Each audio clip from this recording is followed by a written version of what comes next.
ನಾದ ದೇವರಾಗದಲ್ಲಿ ಜೀವ ಭಾವಗಳ ಅರಳಿಸಿತ್ತು ಮೋದ. ಆ ದಿವ್ಯ ನಾಮ ಸಾವಿರದ ನಾಮ ವಿಷ್ಣುವಿನ ಸಹಸ್ರನಾಮ. ಸಾವಿರದ ನಾಮ ಸಾವು ಬರದ ನಾಮ ಭವ ಭಯ ವಿರಾಮ ಧಾಮ. ಈ ವಿಷ್ಣು ಸಹಸ್ರನಾಮ, ಇಂತಹ ವಿಷ್ಣು ಸಹಸ್ರ ನಾಮವನ್ನು ನಮ್ಮ ಜಗತ್ತಿಗೆ ಕೊಟ್ಟಂತಹ ಭೀಷ್ಮಾಚಾರ್ಯರನ್ನ ಸ್ಮರಣೆ ಮಾಡ್ತಾ ಇದನ್ನ ಜಾಗತಿಕ ಮಟ್ಟದಲ್ಲಿ ನೂರಾರು ರಾಷ್ಟ್ರಗಳಲ್ಲಿ, ಭಾರತದ ಹಲವಾರು ವಿವಿಧ ಭಾಗಗಳಲ್ಲಿ ಇದರ ಪ್ರಸಾರವನ್ನ ಮಾಡಿ ಸಾಕಷ್ಟು ಅಭಿಮಾನಿಗಳನ್ನು, ಸಾಕಷ್ಟು ಭಕ್ತರನ್ನ ಇವತ್ತು ಸಂಪಾದಿಸಿಕೊಂಡಿರುವಂತಹ ನಮ್ಮ ವಿದ್ಯಾ ವಾಚಸ್ಪತಿ ಶ್ರೀಯುತ ಅರಳು ಮಲ್ಲಿಗೆ ಪಾರ್ಥಸಾರಥಿಯವರಿಗೆ ಮತ್ತೊಮ್ಮೆ ಪ್ರೋತ್ಸಾಹದ ಚಪ್ಪಾಳೆ.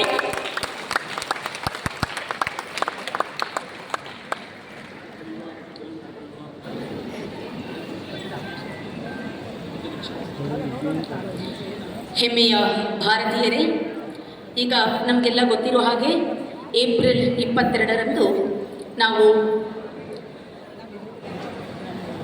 ನಮ್ಮ ಕೆಲವು ಭಾರತೀಯರನ್ನ, ಭಾರತದ ಸ್ವಿಟ್ಜರ್ಲ್ಯಾಂಡ್ ಅಂತ ಏನು ಕರಿತೀವಿ, ಪೆಹಲ್ಗಾಮ್, ಕಾಶ್ಮೀರದ ಪೆಹಲ್ಗಾಮ್ನಲ್ಲಿ ಕೆಲವು ಭಾರತೀಯರನ್ನ ಕಳ್ಕೊಂಡಿದ್ದೇವೆ. ಅವರಿಗೋಸ್ಕರ ಅವರಿಗೆ ಚಿರಶಾಂತಿ ದೊರಕಲಿ ಅನ್ನುವಂಥ ಮನೋಭಾವನೆಯಿಂದ ನಾವೆಲ್ಲರೂ ಕೂಡ ಕ್ಷಣಕಾಲ ಭಗವಂತನನ್ನ ಸ್ಮರಿಸೋಣ ಅಂತ ಕೇಳ್ಕೊತಾ ಇದ್ದೀನಿ. ದಯವಿಟ್ಟು ಸಭಿಕರೆಲ್ಲರೂ ಕೂಡ ಎದ್ದು ನಿಂತು ಅವರಿಗೆ ಶಾಂತಿಯನ್ನು ಕೋರೋಣ.